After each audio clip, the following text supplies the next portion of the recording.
Hi friends, welcome to bio earn. আজকে আমি তোমাদের সাথে আলোচনা করব তোমাদের অর্থাৎ ক্লাস 10-এর মডেল অ্যাক্টিভিটি টাস্ক নিয়ে। এর আগে আমি তোমাদের মডেল অ্যাক্টিভিটি টাস্ক 1, সেখানে যে জীবনবিজ্ঞানের প্রশ্নগুলো ছিল সেই প্রশ্নের উত্তর কিভাবে লিখতে হবে এবং সেই উত্তরের পিডিএফ দিয়েছি। যদি দেখে না থাকো তাহলে ডেসক্রিপশানের লিঙ্ক থেকে দেখে নিও।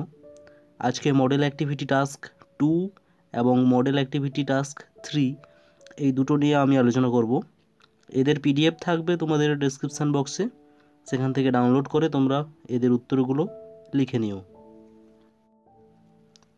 চলো প্রথমে মডেল অ্যাক্টিভিটি টাস্ক 2-তে যে প্রশ্নগুলো রয়েছে সেই প্রশ্নের উত্তর তোমরা কিভাবে লিখবে সেগুলো দেখে নিই।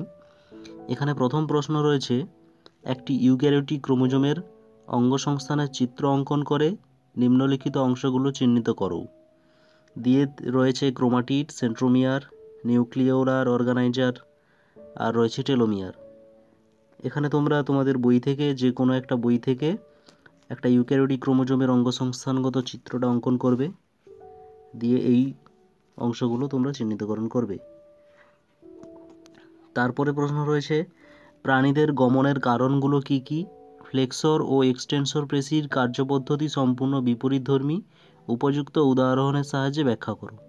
এখানে তোমরা লিখবে প্রাণীদের গমনের কারণগুলো রয়েছে, যেমন খাদ্য সন্ধান বা খাদ্যান্বেষণের জন্য প্রাণীদের গমন করতে হয়।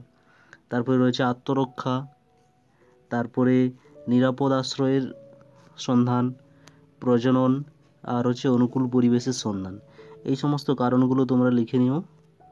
তারপরের প্রশ্ন যে রয়েছে, ফ্লেক্সর ও এক্সটেনসর পেশির কার্যপদ্ধতি সম্পূর্ণ বিপরীতমুখী, এটা ব্যাখ্যা করতে হবে।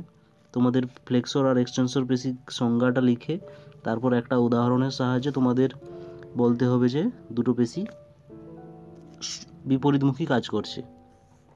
তারপরে 3 নম্বর প্রশ্নতে রয়েছে, কোষচক্রের যে দশাকে সংশ্লেষ দশা বলা হয়, বক্তব্যটির যথার্থতা বিচার করো আর ডিএনএ ও আরএনএ এর পার্থক্য উল্লেখ করো।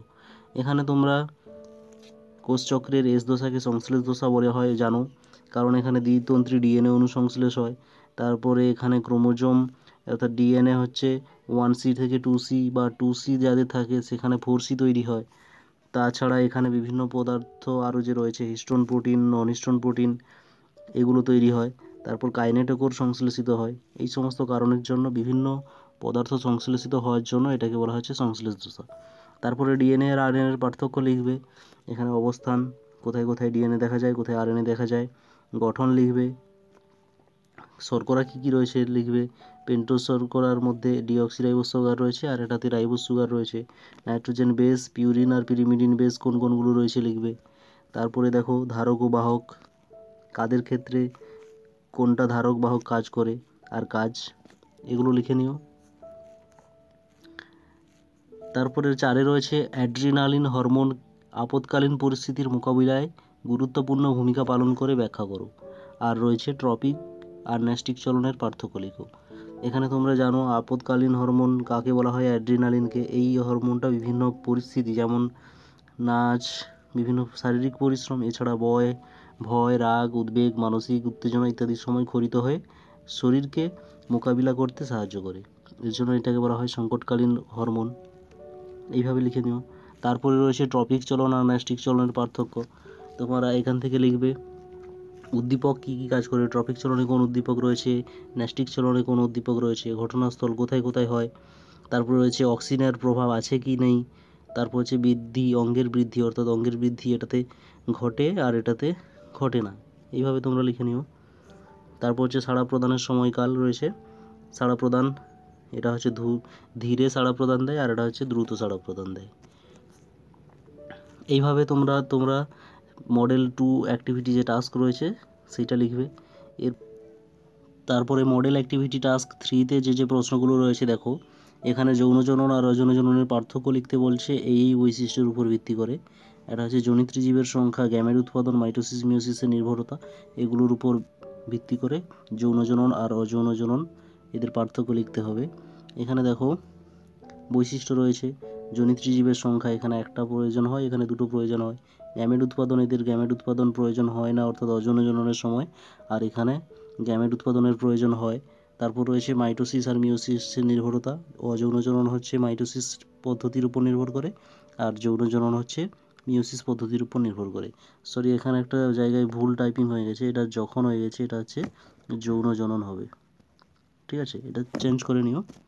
এখানে আরও একটা প্রশ্ন ছিল, কোনো প্রাণী কোরকোদ্গম প্রক্রিয়ায় জনন সম্পন্ন করে, বক্তব্যটি তাৎপর্য ব্যাখ্যা করো।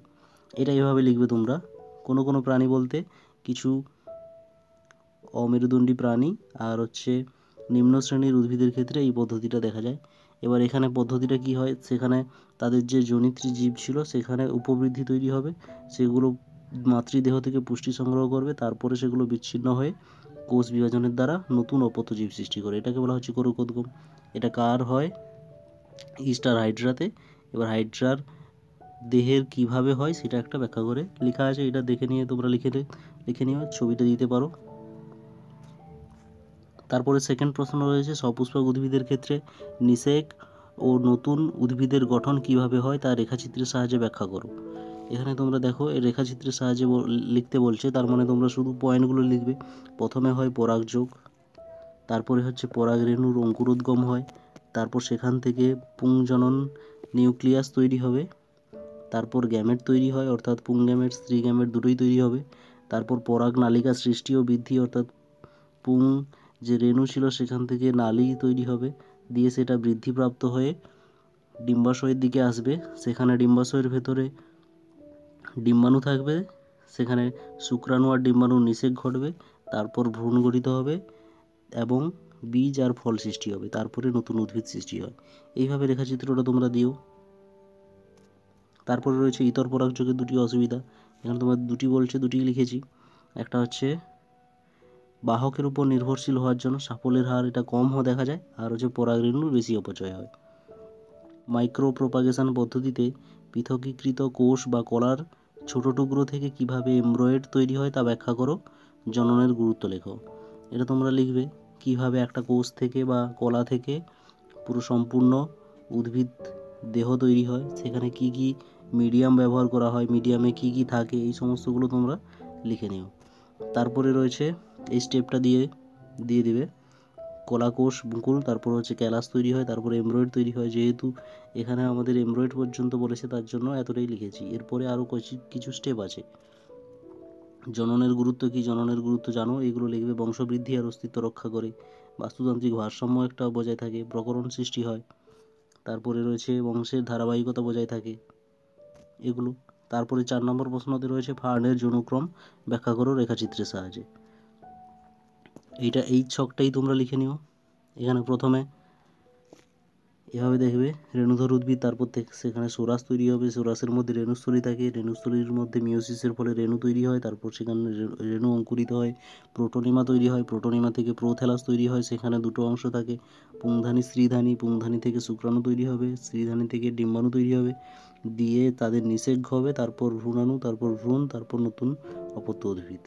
এইভাবে ডিপ্লয়েড আর হ্যাপ্লয়েড দশার পর্যায়ক্রমিক আবর্তন ঘটে, এটাকেই বলা হচ্ছে ফার্নের যৌনক্রম। ঠিক আছে ফ্রেন্ডস, এ ছিল আজকের ভিডিওতে দুটো মডেল অ্যাক্টিভিটি টাস্ক 2 আর 3 এই নিয়ে আলোচনা। এরপরে আরও নতুন কোনো ভিডিওতে নতুন কোনো টপিক নিয়ে আসবো। ততক্ষণ তোমরা পড়তে থাকো, ভালো থেকো, অল দ্য বেস্ট।